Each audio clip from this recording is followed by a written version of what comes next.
On a 3 grands films québécois en primeur à Québec. Donc, Solo de Sophie Dupuis, Simple comme Sylvain de Monia Chokri et Testament de Denis Arcand. Ça risque d'être les 3 gros films québécois de l'automne. Ils sont tous lancés à Québec. Fait que, tu sais, quand je dis qu'on devient la capitale nationale du cinéma ici à Québec dans les prochains jours, c'est vrai. Fait que c'est le moment, si vous voulez rencontrer les vedettes, les artistes, les acteurs, si vous voulez voir des grands films, c'est ici que ça se passe. La place publique, on dit c'est le cœur du FCVQ. C'est que, en fait, c'est quoi l'idée d'un festival? C'est l'idée de se réunir, d'être ensemble, de faire la fête du cinéma, de voir des films tout autour, dans nos salles aussi. Au FCVQ, toutes les salles se marchent. On sait qu'on fait une démarche vers la carboneutralité, fait qu'on encourage les gens à marcher, ceux qui peuvent. Mais ici, c'est vraiment le cœur de l'affaire. On a un cinéma extérieur, il y a à boire et à manger, les gens peuvent se côtoyer, se jaser.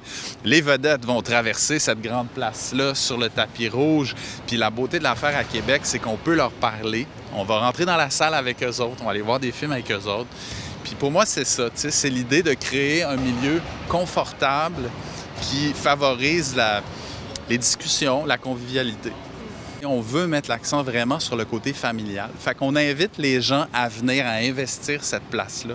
C'est le moment de l'année où Québec devient notre capitale nationale du cinéma. C'est là que ça se passe, dans les prochains jours. Fait qu'on vous attend nombreux. C'est gratuit à Place Diouville. Les gens arrivent, ils s'assoient, ils découvrent, en fait. Il y a des films presque toute la journée. Donc, à partir de midi, il y a des films gratuits sur le grand écran.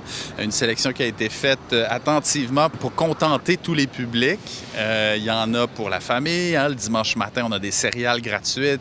Les gens sont invités à venir avec leurs enfants.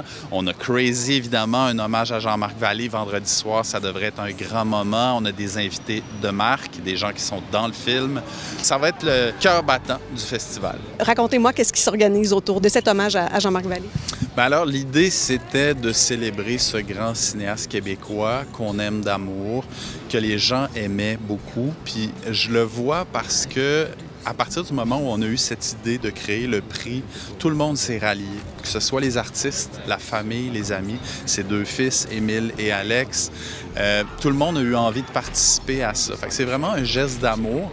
Puis le fait d'en faire un prix du public, bien, c'est la continuité de cet amour-là. C'est de dire, bien, c'est le public de Québec qui va choisir parmi nos 14 films qui sont éligibles au prix Jean-Marc Vallée, lequel va partir avec la fameuse statuette qui est créée par nul autre que Marc Séguin, grand artiste visuel. Moi, juste pour ça, j'ai envie de faire d'autres films.